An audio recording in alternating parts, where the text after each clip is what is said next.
नमस्कार श्रोते हो. गेल्या वेळी आपण बालकांडातल्या पहिल्या अध्यायातल्या 25 श्लोकांपर्यंत आलो होतो.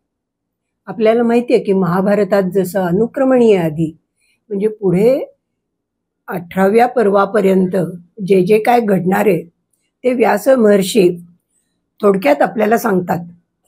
तसंच हा पहिला अध्याय जो आहे त्याच्यात वाल्मिकी ऋषी आपल्याला पुढे काय काय घडणार आहे ते सांगतायत.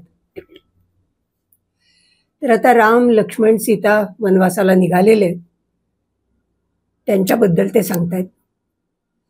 ते वनेन वनम गत्वा नदीस तीर्थवा बहुदकाः चित्रकूटम अनुप्राप्य भरद्वाजस्य शासनात. ते म्हणजे ते तिघ आहेत, राम लक्ष्मण आणि सीता. ते वनेन वनम म्हणजे एका वनातनं दुसऱ्या वनात असं जातात. असं जात असताना म्हणजे त्यांनी अनेक वनं पार केली मार्गात.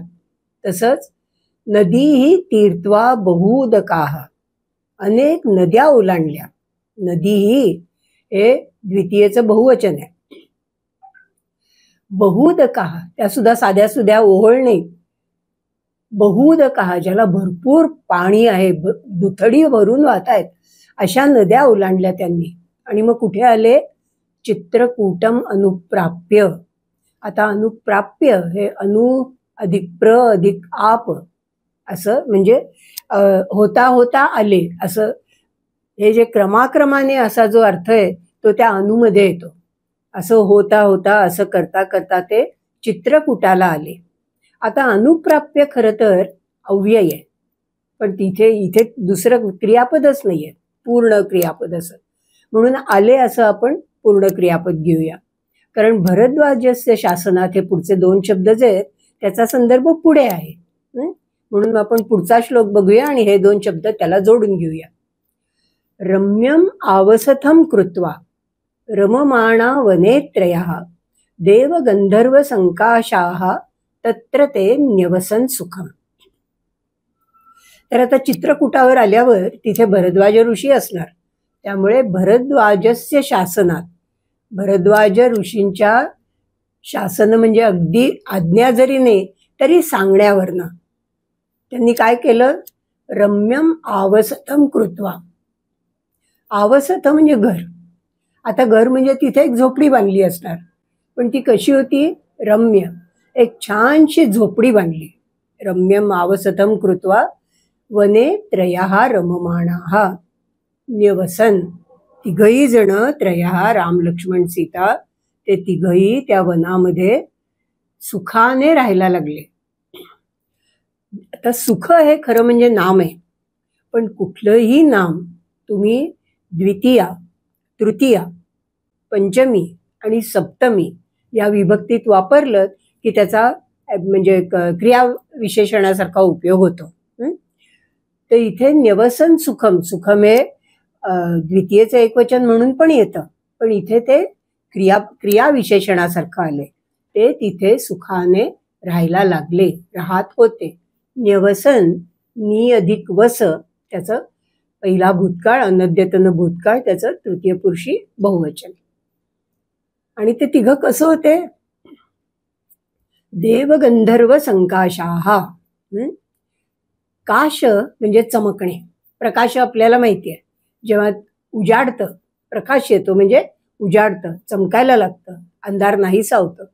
तसे संकाशाः म्हणजे त्यांच्या सम हा सारखे अर्थाने आलेला इथे उपसर्ग आहे. म्हणजे त्यांच्यासारखे दिसणारे, चमकणारे म्हणजे, आणि चमकणारे असेही घेऊ शकू म्हणजे आपल्या सौंदर्याने जे देव आणि गंधर्व यांच्यासारखे तळपत होते असे ते तिघ जण तिथे म्हणजे त्या चित्रकूटावर एक सुंदर घर बांधून राहायला लागले, सुखाने राहायला लागले. सुखेनं म्हटलं आपण मराठीत सुद्धा म्हणतो, सुखेनैव राहायला लागले. तिथे आपण सुख याची तृतीय वापरतो. तशी कुठल्याही शब्दाची, विशेषणाची, नामाची तुम्ही द्वितीया आणि यांची रूपं वापरली, द्वितीया, तृतीया, पंचमी आणि सप्तमी, की त्याचा क्रिया विशेषणासारखा अर्थ करता येतो. चित्रकूटं गते रामे पुत्र शोकातुरस्तदा राजा दशरथः स्वर्गम जगाम विलपन सुतम. आता मूळ काय आहे ह्याच्यात वाक्य? राजा दशरथः स्वर्गम जगाम. राजा दशरथ स्वर्गाला गेले म्हणजे मरण पावले. केव्हा? आता पहिले जे आहे चित्रकूटम गते रामे, ही सती सप्तमी आपल्याला माहिती आहे. म्हणजे जेव्हा राम चित्रकूटावर पोचले, चित्रकूटाला गेले, त्यावेळी राजा दशरथ स्वर्गवासी झाले. कसे होते ते? पुत्र शोकातुराहा. पुत्राच्या शोकामुळे, आपल्या पुत्राच्या विरहामुळे, त्यातनं, आणि राम हा त्यांचा लाडका मुलगा होता, त्याच्या विरहामुळे व्याकुळ होऊन, आतुर व्याकुळ होऊन त्यांचं निधन झालं. आणि पुन्हा एकदा ते सांगतात, नुसतं पुत्र शोकातुर नाही, वाल्मिकी ऋषी म्हणतात सुतम विलपन. आता हे सुतम विलपन म्हणजे पुत्रासाठी शोक करत, पुत्राच्या शोकाने, म्हणजे राम राम म्हणत माझा राम मला सोडून गेला असं म्हणत असा शोक करत दशरथ राजांनी प्राण सोडला. मृते तु तस्मिन् भरतः वसिष्ठ प्रमुखैर्द्विजैः नियुज्यमानो राज्याय नेच्छत् राज्यं महाबलः स जगाम वनं वीरः रामपाद प्रसादकः. 3 ओळींचा हा श्लोक आहे. आता पुन्हा मूळ वाक्य काय? सहा जगाम, सहा भरतः जगाम. भरत गेला. कुठे गेला? वनम जगाम.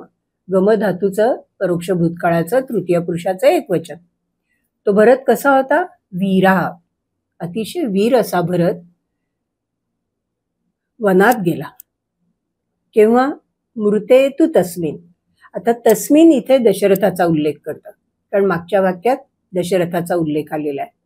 अशा रीतीने दशरथ राजा मरण पावल्यावर भरत राज्याय, त्याला भरत परत आला होता तोपर्यंत.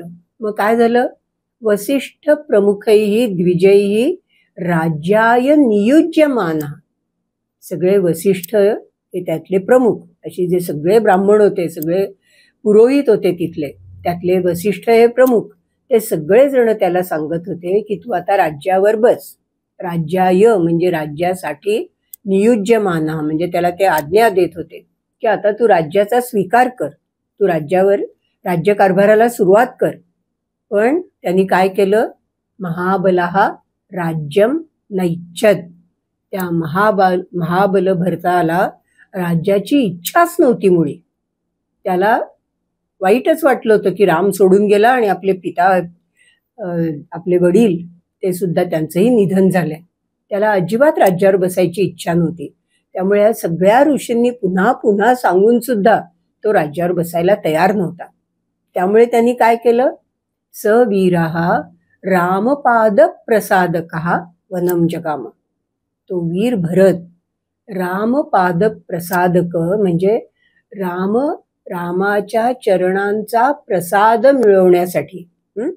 आता रामाच्या चरणांचा प्रसाद, आपल्याला पुढची गोष्ट माहितीये म्हणून आपल्याला असं वाटेल की इथे पादुकांचा संदर्भ असावा, पण तसं नाही. इथे रामपाद हे आपण जसं म्हणतो गुरुचरणांनी, म्हणजे आपल्याबद्दलचा आदर दाखवण्यासाठी आपण रामपाद म्हणतो. पण हा केव्हापासनं सुरू झालाय हा प्रघात, की असं आदराने रामपाद म्हणणं, ते आपल्याला बघायला पाहिजे.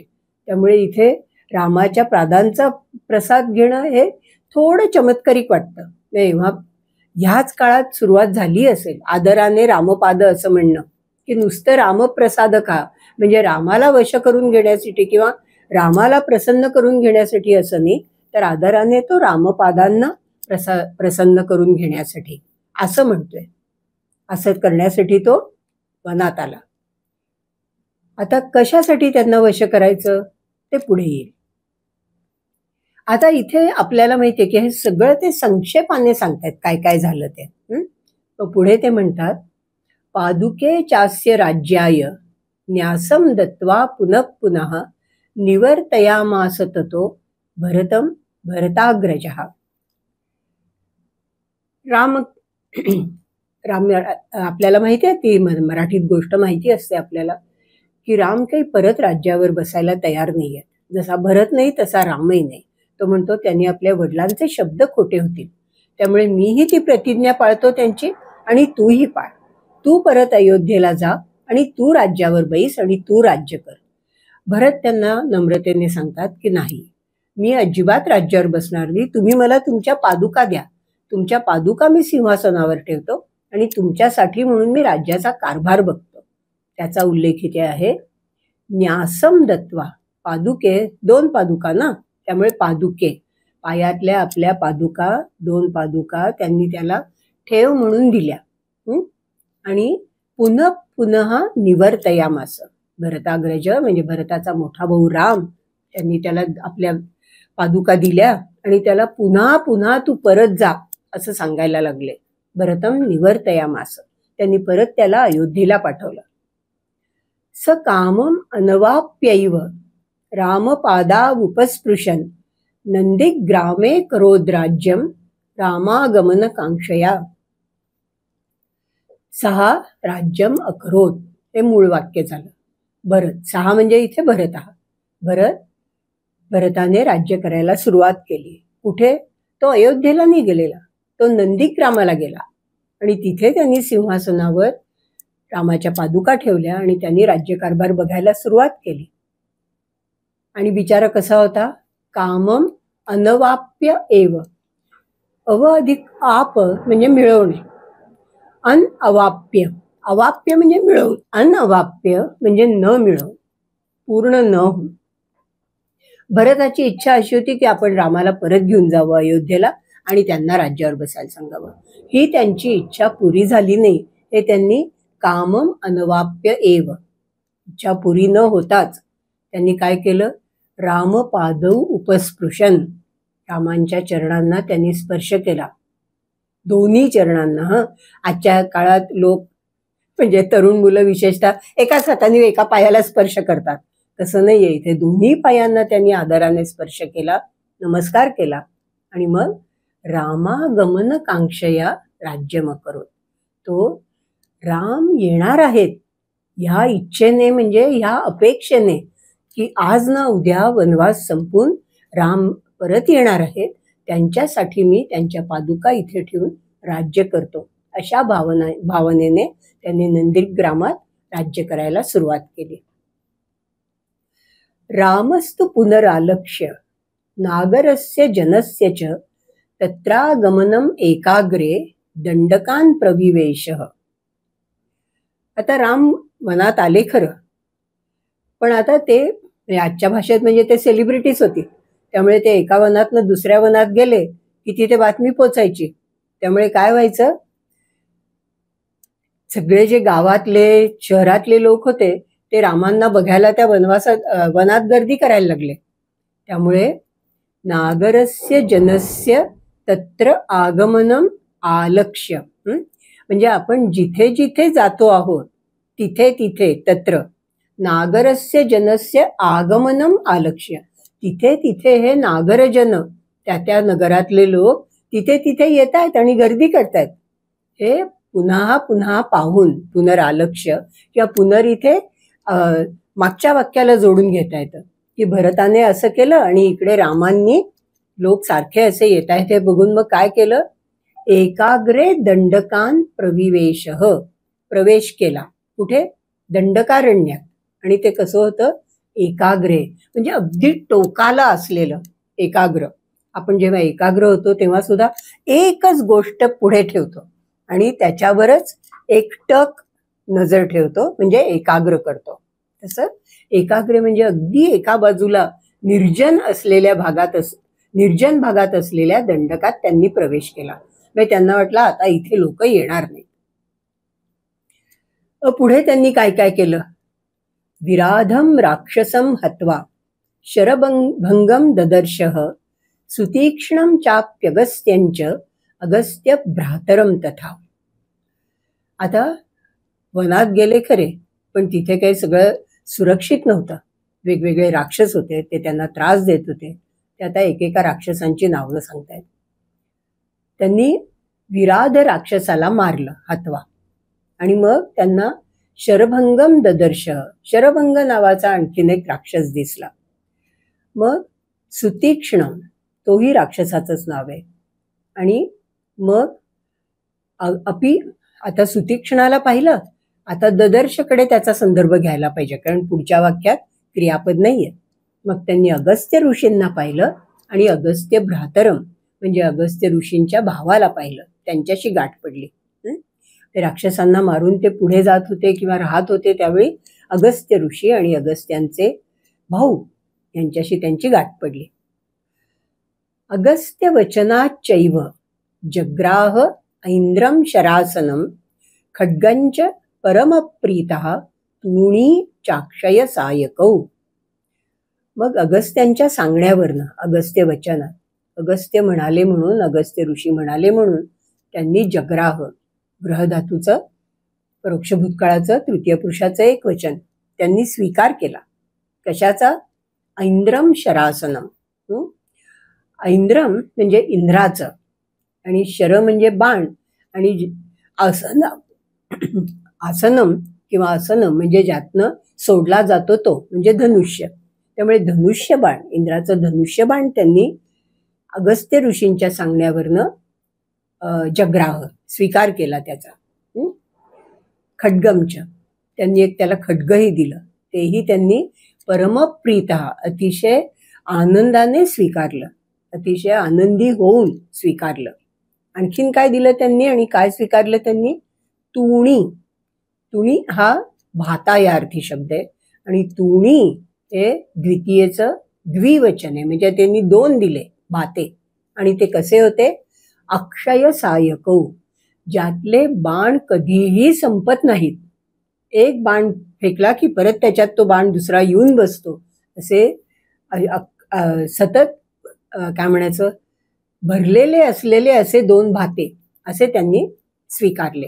आणि हे सगळं ह्याचं अगस्त्य ऋषींच्या सांगण्यावरनं.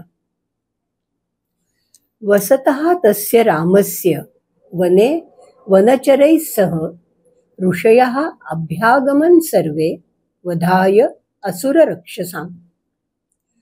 आता वसतः तस्य रामस्य, तुमच्या लक्षात आलं असेल, आता ही षष्ठी आहे, सच षष्ठी आहे. जेव्हा एक क्रिया पुरी झालेली असते त्यावेळी सती सप्तमी येते. आपण मगाशी पाहिली होती, रामे गते सती, म्हणजे जेव्हा राम गेला तेव्हा. तसं इथे तस्य रामस्य वने वसतः, म्हणजे राम जेव्हा वनात अशा तऱ्हेने राहत होता. कोणाबरोबर? वनचरैही सह, वनचरांबरोबर.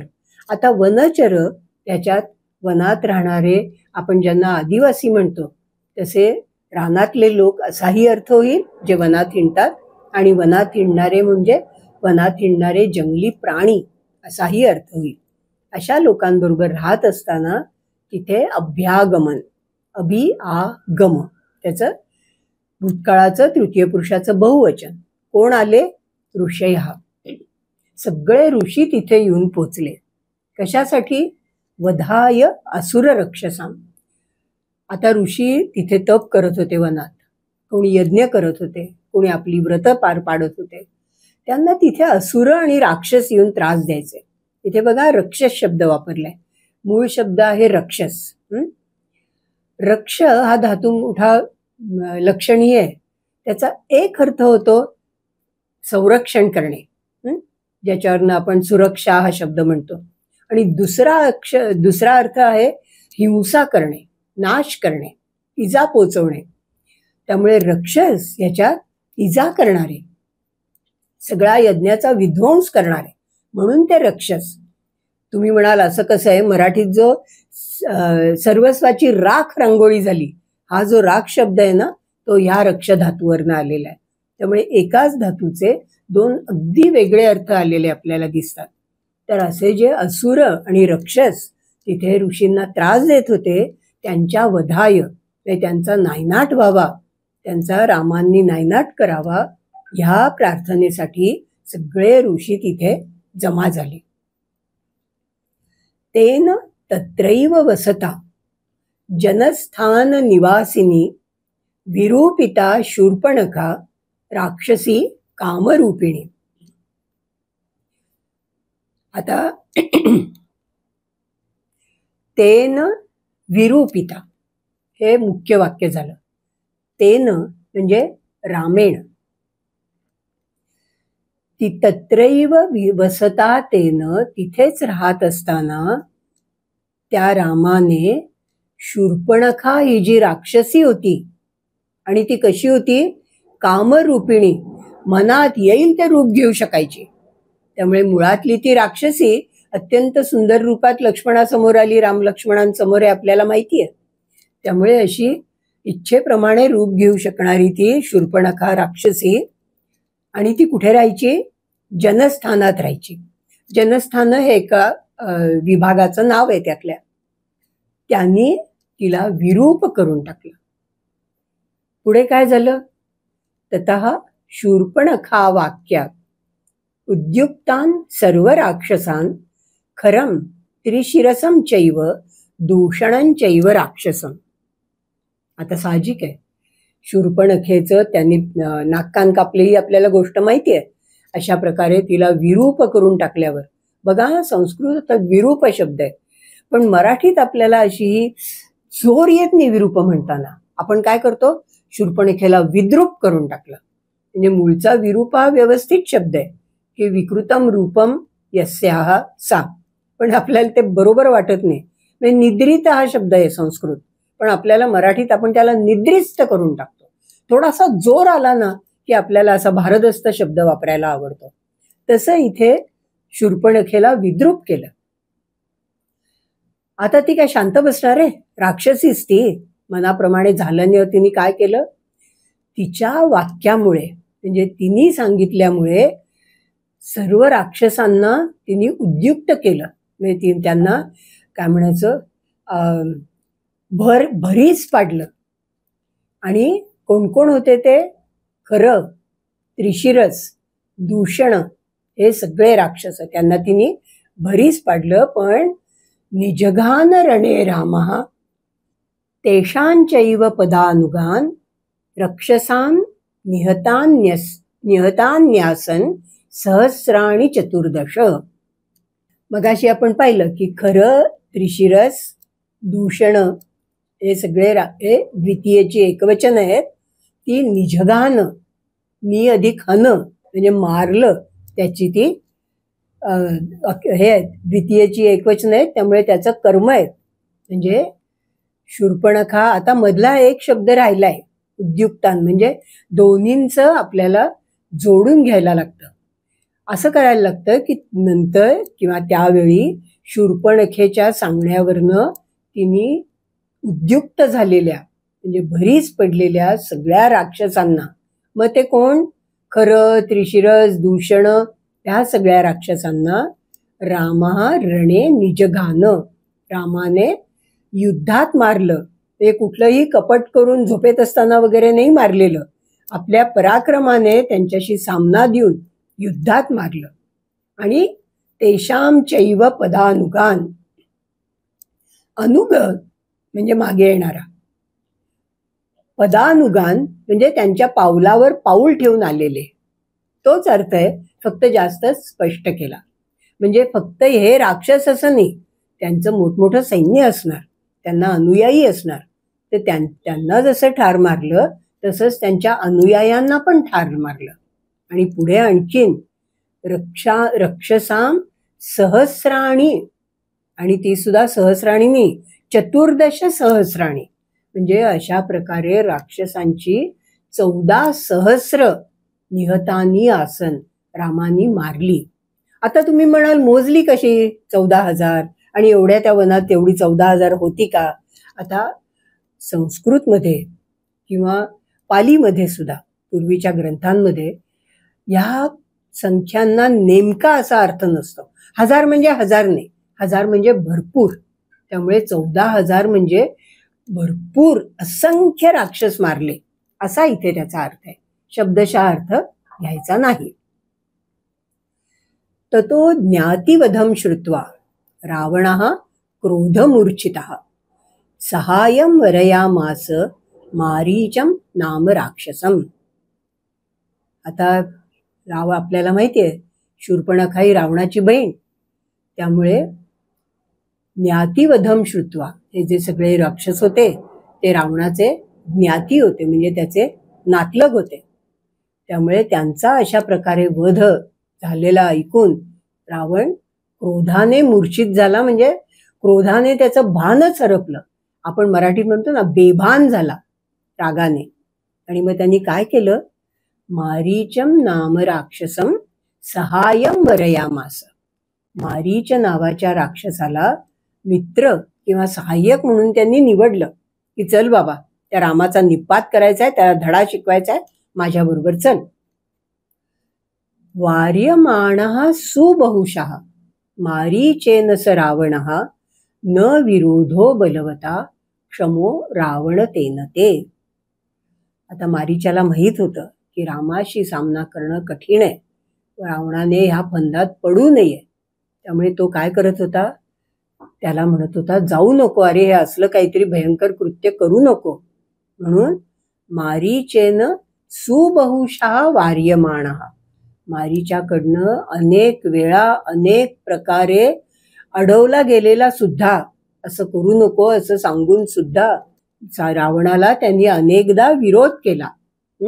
पण न विरोधो बलवता क्षमा, ज्यांच्याकडे भरपूर शक्ती असते त्यांना विरोध करता येत नाहीये. आणि त्यामुळे त्याच्याकडनं रावणाला विरोध होऊ शकला नाही, म्हणजे रावणाने त्याचं अजिबात ऐकलं नाही आणि तो रामाचा सूड घ्यायला निघाला. अनादृत्य तु तद्वाक्यम रावणः कालचोदितः जगाम सहमरीचः तस्याश्रम पदम तदा. तद्वाक्यम म्हणजे मारीच्याचं ते वाक्य, मारीच्याचं ते सगळं बोलणं, की अरे नको जाऊ, नको या फंदात पडू, या सगळ्या वाक्याकडे अनादृत्य, आदृत्य म्हणजे त्याचा आदर करून, अनादृत्य म्हणजे त्याच्याकडे पूर्णपणे दुर्लक्ष करून, डिसरिगार्डिंग. तो कालचोदित हा रावण, हा त्यांनी कसं विशेषण वापरले बघा. त्याचा काळच आला होता, त्यामुळे काळानेच जणू काही त्याला उद्युक्त केलं. आणि रावण हा आश्रमपदम तदा जगाम, रावण रामाच्या त्या आश्रमात गेला आणि एकटाने सहमरीचः गेला. आणि तस्य हे अर्थातच रामस्य. त्यामुळे अजिबात त्याचं बोलणं मनावर न घेता किंवा धुडकावून लावून रावण वनात गेला, त्या रामाच्या आश्रमाजवळ गेला. तेन मायाविना दूरम अपवाह्य नृपात्मजौ जहार भार्याम रामस्य गृध्रम हत्वा जटायुषम.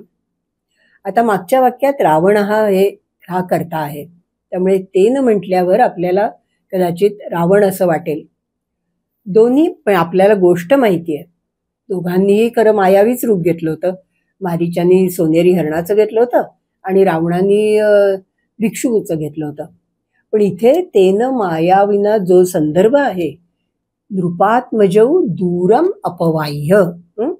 नृपात्मजौ म्हणजे राजपुत्रांना, राम आणि लक्ष्मण यांना त्या मायावीनी म्हणजे त्या मायावी मारीचानी सोनेरी हरणाचं रूप घेऊन दूरम अपवाह्य, अप आणि वह म्हणजे दूर घेऊन जाणं, दूर नेणं. त्या अपवाह्यमध्येच आहे खरं दूर नेणं हे, पण दूरम अपवाह्य त्यांना तो अतिशय दूर घेऊन गेला, याच्यासाठी ते परत दोनदा आले. आणि मग काय केलं, जटायुषम हत्वा. आपल्याला गोष्ट माहिती आहे, रावण भार्या सीतेला घेऊन निघाला, त्यांनी वाटेत जटायुषाला मारलं.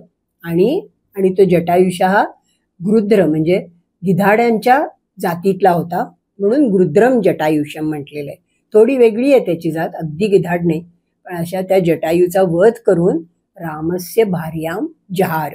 रावण रामाच्या भार्येला, भार्या म्हणजे पत्नी, तिला घेऊन गेला, तिचं अपहरण केलं त्याने. गृध्रम च निहतम दृष्ट्वा ऋताम श्रुत्वा च मैथिलीम राघवः शोकसंतप्तः विललाप आकुलेंद्रियः.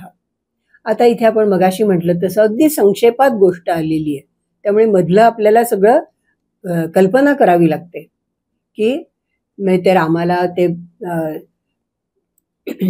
हरणाला वध करून ते आश्रमात आले, मग त्यांना सीता दिसली नाही म्हणून मग त्यांनी तिचा शोध घ्यायला सुरुवात केली. मग त्यांना वाटेत जटायू दिसला, मग तो जटायूंनी सांगितलं. अशी कथा इथपर्यंत आपल्याला गृहीत धरावी लागते. आणि मग ते तसे वाटेत शोध घेताना आल्यावर गृध्रमच निहतन दृष्ट्वा, त्या गृध्राला म्हणजे त्या जटायूला असं मारलेलं पाहून, त्याचा वध झालेला पाहून आणि त्याच्याकडनं मैथिली मृताम श्रुत्वा, त्याच्याकडनं मैथिलीचं अपहरण झालेलं आहे हे ऐकून काय झालं? राघवः शोकसंतप्तः आकुलेंद्रियः विललाप. राघव दुःखाने अत्यंत जळायला लागला. खरोखरीच दुःखाने त्याच्या शरीराचा दाह व्हायला लागला. आकुलेंद्रिय, त्याची इंद्रिय गलित झाली, गलितगात्र झाला तो, आणि विललाप, शोक करायला लागला. ततस्तेनैव शोकेन गृध्रम दग्ध्वा जटायुषम मार्गमाणो वने सीताम राक्षसम संददर्शः. मग असा तेनैव शोकेन म्हणजे तेनैव शोकेन सह, अशा प्रकारे असा शोकात मग्न असतानाच त्यांनी, तोपर्यंत जटायूचं निधन झालं. तो मी जणू काही त्याला सांगण्यासाठीच तो प्राण धरून राहिलेला होता.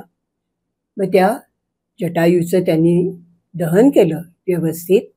आणि मग सीताम मार्गमाणाः, सीतेचा शोध घेत घेत वनामध्ये तो हिंडत असताना राक्षसम संददर्शः, त्याला राक्षस दिसला.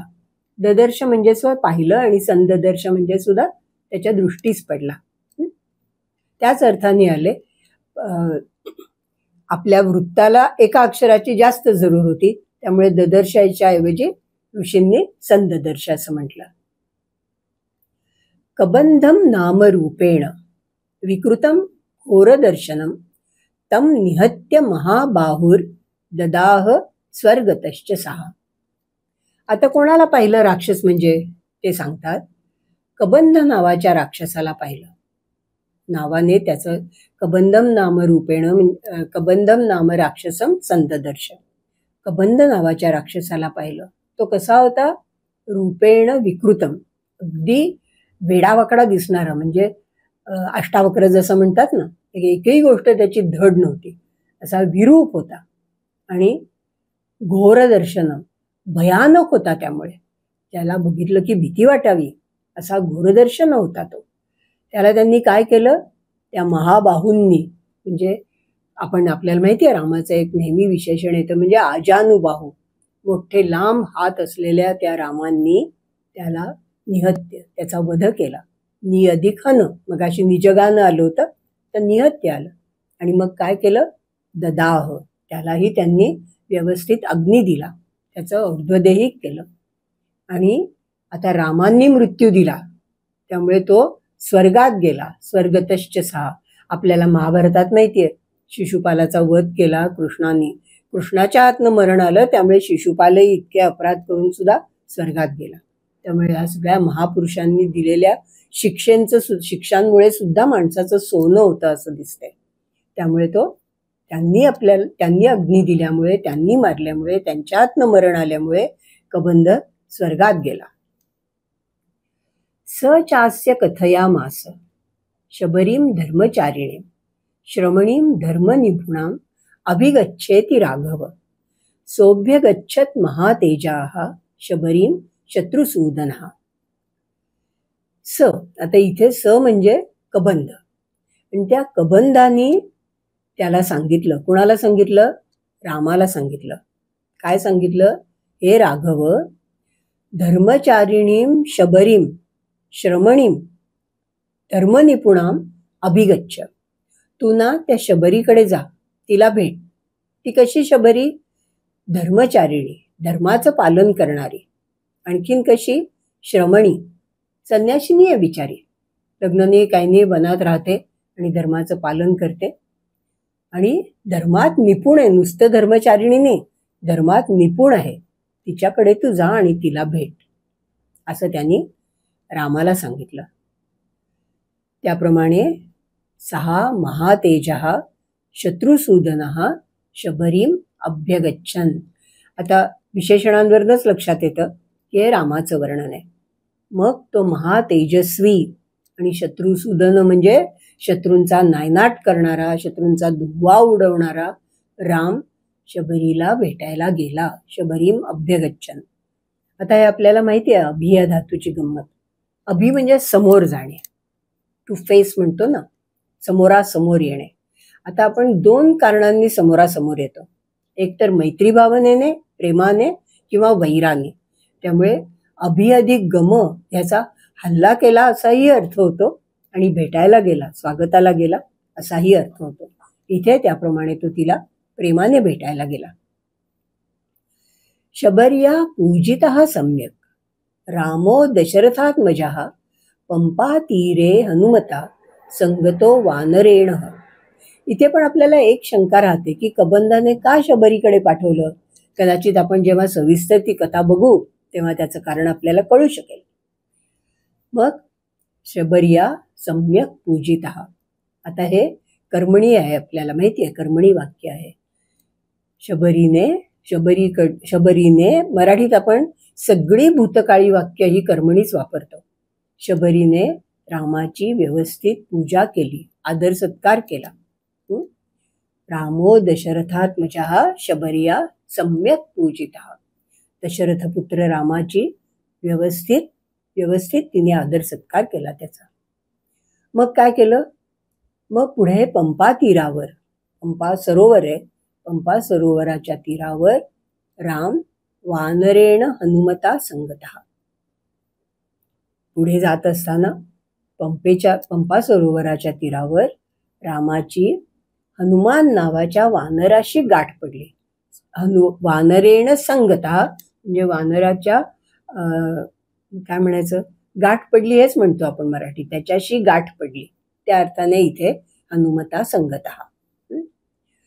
हनुमत वचनाच्चैव सुग्रीवेण समागतः सुग्रीवाय च तत्सर्वं शंसद रामो महाबलः. आता हे एकाच्या सांगण्यावरनं तो एक गोष्ट करतोय, मग त्याच्या सांगण्यावरनं दुसरी गोष्ट करतोय. आता हनुमानाच्या सांगण्यावरनं आता हनुमानाला कळलं असणार की राम का हिंडतोय, तर तो सीतेचा शोध घेतोय. त्यामुळे हनुमान त्याला सल्ला देतोय. काय त्यांनी सल्ला दिला हे आपण गृहीत धरायला लागतं. त्या सल्ल्याचा उल्लेख या हनुमत वचनाच्चैव यांनी. आणि मग हनुमानाच्या बोलण्यानुसार सुग्रीवेण समागतः, राम सुग्रीवेण समागतः म्हणजे राम सुग्रीवाला भेटला, त्यांनी सुग्रीवाची गाठ घेतली. आणि मग सुग्रीवायच तत्सर्वं शंसत रामः महाबलः. मग ते सगळं म्हणजे जे काय झालं आहे, आपण का हिंडतोय, आपल्या बायकोला कसं पळवले, कोणी पळवले, हे सगळं, हे सर्व तत्सर्वंनी त्याचा उल्लेख होतो. ते सगळं त्यांनी त्या महाबल रामाने सुग्रीवाला सांगितलं. खरं इथे अशंसत पाहिजे, भूतकाळ आहे म्हणून. म्हणजे इथे आपण खरं सर्वम अशंसत असं करून घ्यायला पाहिजे. त्यांनी ते रामाला सांगितलं. ततो वानर राजेन वैरानुकथनं प्रति रामाय आवेदितं सर्वं प्रणयात दुःखितेन च वालिनश्च बलं तत्र कथयामास वानरः.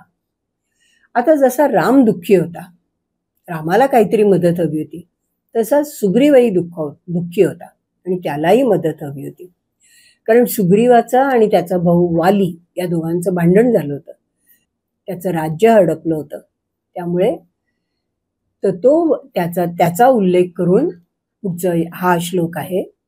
तर तो वानरराजेन वैरानुकथनं प्रति, म्हणजे त्यावेळी मग त्या वानरराजांनी म्हणजे वानरांच्या राजांनी म्हणजे सुग्रीवाने रामाय वैरानुकथनं प्रति सर्वं आवेदितम.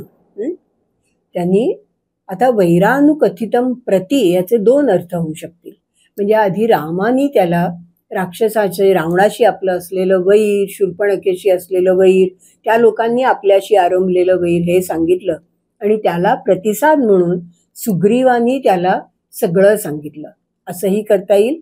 किंवा वानर राजांनी आपलं जे वालीशी वैर आहे त्याच्याबद्दलचं सगळं सांगितलं. आणि कशामुळे सांगितलं? प्रणयात. त्याला रामाबद्दल प्रेम वाटलं, मैत्री करावीशी वाटली म्हणून त्यांनी ते रामाला सांगितलं. आणि दुःखितेनच, तो अतिशय दुःखी पण होता, त्यामुळे त्याच्या मनात सारखं ते खदखदत होतं आणि त्यामुळे त्याला ते रामाला सांगावंसं वाटलं. आणि अर्थातच त्याला रामाची मदत हवी असणार त्यासाठी. आणि मग तू जर मला मदत केलीस तर मी तुला मदत करेन, हा पुढे त्यांच्यात व्यवहार होणार होता, हेही त्यातनं आपल्याला सूचित होतं. आणि पण तो फक्त तेवढंच सांगून भागलं नाही त्याचं. वालिनश्च बलम तत्र कथयामास वानरहा. त्याच वेळी तिथल्या तिथेच त्यांनी वालीचं बळही त्याला सांगितलं. रामा, असं समजू नकोस की वाली असा तसा आहे, तोही अतिशय बलवान आहे, त्यामुळे मला बघायला पाहिजे की तुझ्यात तेवढं सामर्थ्य आहे की नाही. राम दिसायला धीरोदात्त म्हणजे सौम्य होते, त्यामुळे त्याला शंका आलेली आहे. त्यामुळे त्यांनी हे जसं सांगितलं सगळं तसं वाली अतिशय बलवान आहे हे पण सांगितलं. प्रतिज्ञातंच रामेण तदा वालिवधं प्रति सुग्रीवः शंकितश्च आसीत् नित्यं वीर्येण राघवे. तिथल्या तिथे तदा, त्यावेळी म्हणजे तिथल्या तिथे, रामेण वालिवधं प्रति प्रतिज्ञातम, रामाने वालिवधाची प्रतिज्ञाच घेतली की मी वालीचा वध करीन अशी तिथे प्रतिज्ञा घेतली. पण सुग्रीवा राघवे नित्यम वीर्येण शंकितः आसीत्. सुग्रीवाला काही आत्मविश्वास नव्हता, रामाबद्दल विश्वास वाटत नव्हता की हा काही करू शकेल. त्याला शंका होती की या रामात काही आहे का बळ, करू शकणार आहे का तो काही, खरंच त्याला वालीचा सामना करता येण्या इतकं बळ आहे, अशी त्याला नेहमी शंका वाटायची. हे आपला 50वा श्लोक संपला.